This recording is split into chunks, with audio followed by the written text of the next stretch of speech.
From luxury to ruin, wife pays the ultimate price for cheating. In the pulsating heart of a bustling metropolis, there lived a man named Ethan.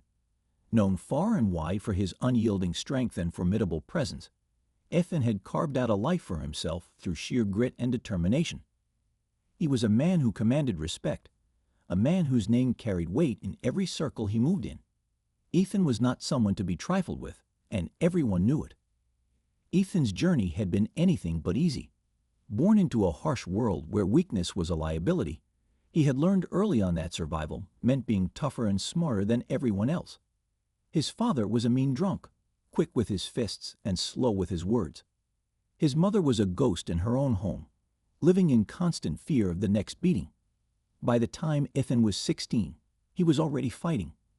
First in the streets, then in underground rings where the money was good and the pain was a familiar friend. These experiences toughened him, carving something ruthless into his very bones. By the time Ethan was 28, he had already made a name for himself. He was a man other men feared, a force to be reckoned with in business, real estate, and even some off-the-books dealings. His reputation preceded him, and people knew better than to cross him. It was around this time that Ethan met Emily. Emily was the epitome of high-class elegance, the kind of woman you'd expect to see draped on the arm of an old money trust fund brat. But there was something more to her, something wild and hungry that Ethan could sense from the moment they locked eyes at a gala he had no business attending. Emily played coy, pretending she wasn't interested, but Ethan knew better. Women like her didn't need a soft, spineless rich boy. They needed a man who knew how to take what he wanted, and that's exactly what Ethan did. He pursued her relentlessly, crushing every other man who dared to orbit her like vultures. Emily became his, and Ethan made sure she knew it. He gave her a life most women could only dream of, a luxurious apartment, exotic vacations, diamonds on her fingers, and silk sheets under her body. She wanted for nothing, and when their son Benjamin was born 2 years later, Ethan thought he had it all: a beautiful wife, a strong boy to carry his name, and a life that others envied. But Ethan was about to learn a harsh lesson. While he was out making sure his family had the best, working deals, and securing their future, Emily was spreading her legs for another man. The injustice of it all was a bitter pill to swallow. Ethan had given her everything, not just money, but loyalty. He had never strayed, never even looked at another woman. For all his ruthlessness and the blood on his hands from his past, he had never once raised a hand to Emily. He was good to her, making sure she never felt lonely or unsafe. And this was how she repaid him, by humiliating him, by letting another man mock him. It started with small signs that Ethan couldn't ignore. Late nights out with friends she never named, a subtle shift in her perfume to something muskier, meant to linger on another man's skin. He noticed how she checked her phone with a little too much urgency, how she turned away from him when she texted. Emily thought she was being careful, thought Ethan was a fool. But Ethan was anything but. He let it play out, waiting for the inevitable slip-up, the undeniable proof he needed. And then one night, his phone buzzed with a message from an unknown number. Curious, he opened it, and what he saw made his blood turn to ice. There it was, an explicit photo of another man, with a caption that made Ethan's jaw clench so hard he thought his teeth might crack. "Your wife's favorite toy," it read. The audacity, the disrespect. It was more than Ethan could bear. He saw red, a pure blistering rage boiling inside him, a fire so scorching that he nearly crushed his phone in his grip. This wasn't just cheating. It was a joke at his expense, and Ethan didn't get laughed at. By the time Emily came home that night, their apartment was empty. Every piece of expensive furniture, her clothes, her jewelry, all the little luxuries Ethan had given her, were wiped from existence. She walked into a ghost town, with nothing but the walls and a little gift Ethan had left for her. Taped to one of the walls was a blown-up print of the explicit photo her lover had sent, right where she couldn't miss it. Underneath, Ethan had scrawled his own message in thick black ink. I hope it tasted good, but that wasn't the real surprise. That was waiting for her in the bedroom. Ethan had met Emily when he was 28, already a made man, not just in business, but in reputation. People didn't cross him, and they certainly didn't laugh at him. Emily had been different, or so he thought. She had that high-class look, but there was something wild and hungry in her too. Ethan had smelled it on her the first time they locked eyes. He had given her everything, and she had thrown it all away. When Emily finally walked through the door that night, she had no idea what was waiting for her. She looked tired, her makeup smudged, her hair a little messy. Ethan wondered if she had even bothered to check herself in a mirror before coming home, if she had cleaned herself up after leaving her lover's place. When her eyes landed on the explicit photo taped to the wall, her face drained of all color. Her purse slipped from her fingers, and she whispered, "Oh my God, Ethan, I—" But Ethan didn't let her finish. He stepped forward, his presence alone enough to make her flinch. "Go on," he said, his voice eerily calm. "Say it. Say whatever pathetic excuse you're about to make up." Tears welled up in Emily's eyes as she looked at Ethan like he was a monster, like he was the one who had done something unforgivable. That's when Ethan knew she wasn't sorry. Not really. She was sorry she got caught. He gave her a slow nod, as if to say, "That's what I thought." Then he turned and walked away, knowing she would follow, knowing she was about to see exactly what he had left for her in the bedroom. The scene that awaited her was a chilling reminder of her betrayal.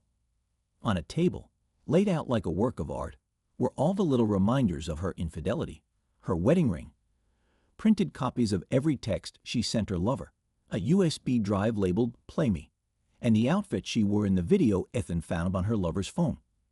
The centerpiece was a blood-stained baseball bat, a grim testament to Ethan's fury.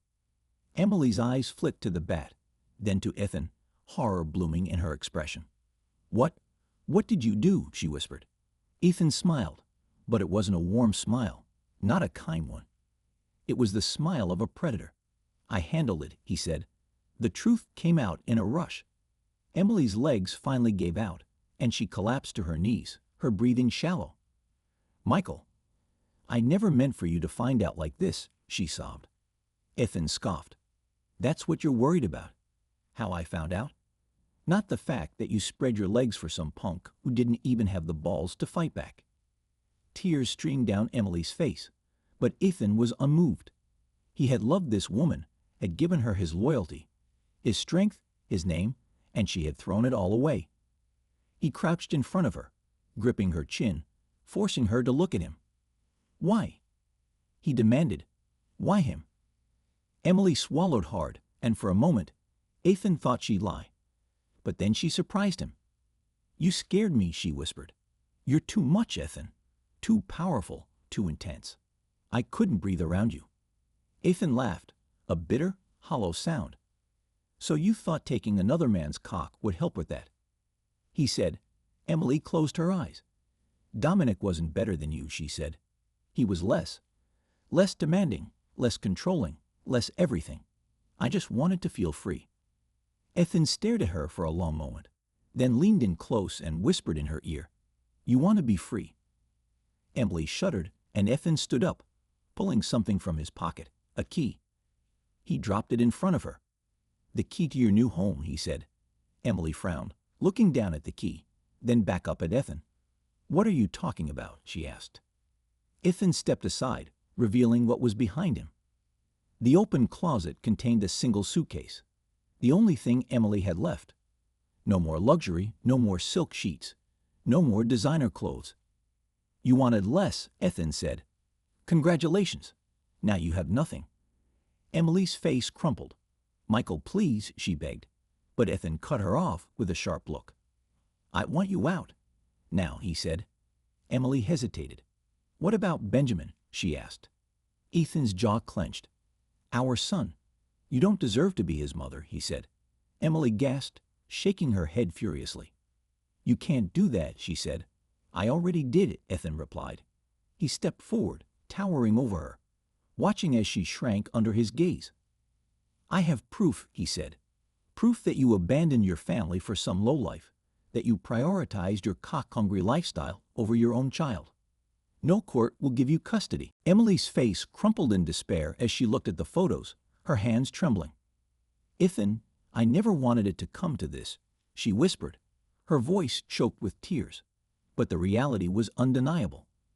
Ethan had taken matters into his own hands, and the consequences were laid bare before her. He watched as she struggled to process the gravity of the situation, her breath coming in uneven gasps. "Ethan, you could face serious consequences for this," she murmured, her eyes wide with a mix of fear and disbelief. Ethan's expression remained stoic, but there was a hint of sadness in his eyes. "I did what I had to do, Emily," he replied softly. "I protected what was mine."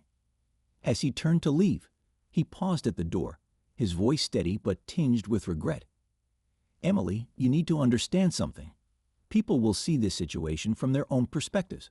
You made choices that led us here, and now you have to live with the outcomes." He sighed, his shoulders slumping slightly. "I've already filed the divorce papers. Sign them, and we can both start to move on." Emily looked up at him, her eyes filled with a silent plea for understanding. Ethan met her gaze with a mixture of resolve and sorrow. "Take care of yourself, Emily," he said gently before walking out, leaving her alone with her thoughts and the remnants of their shattered life. In the weeks that followed, Ethan focused on rebuilding his life and creating a stable environment for his son. He hoped that Emily would sign the papers and find her own path forward. But he was determined to protect what mattered most to him. When his lawyer called to inform him that Emily was contesting the divorce, Ethan felt a pang of frustration, but remained resolute. He gathered the evidence he needed, not out of malice, but to ensure the best outcome for his son. The night before the first hearing, Emily called him, her voice weak and filled with regret. "Ethan, I made a mistake," she admitted, her words heavy with remorse. Ethan listened, his heart aching for the pain they had both endured. "I know you did it, Emily," he replied softly, "but we can't change the past. We can only move forward and try to heal." There was a pause, and then Emily asked, "Do you think you'll ever forgive me?" Ethan sighed, his voice gentle but firm. "I don't know, Emily, but right now, we both need to focus on finding our own peace." After that conversation, Emily seemed to accept the inevitability of their situation. She signed the papers and disappeared from Ethan's life, leaving him to rebuild and move on. He didn't dwell on the past or hold on to bitterness. Instead, he channeled his energy into creating a better future for himself and his son, determined to learn from the experiences and grow stronger. As he looked out over the city skyline, Ethan knew that he would continue to thrive and grow. He was a man who had faced adversity and emerged wiser, a testament to the power of resilience and determination. And he was committed to ensuring that his son would grow up in a loving and secure home, free from the shadows of the past.